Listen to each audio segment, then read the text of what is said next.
First, visit www.tollguru.com.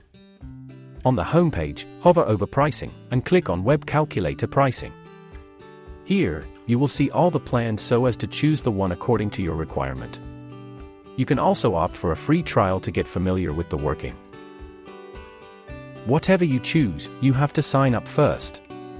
Do this by either filling in the details, or you can sign up using Google as well.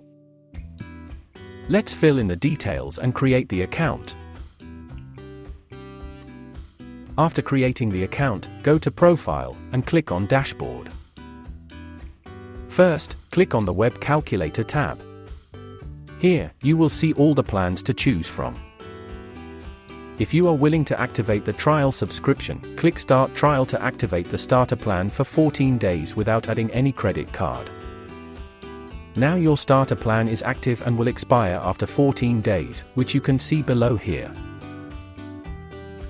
And if you want to purchase a plan straight without the trial, click on Select below the plan you want. Enter your credit card details to pay, and you are now subscribed to the plan. Below you will see the expiry details for the plan. For any further queries, feel free to reach out. Make a smart decision with TollGuru Toll Intelligence.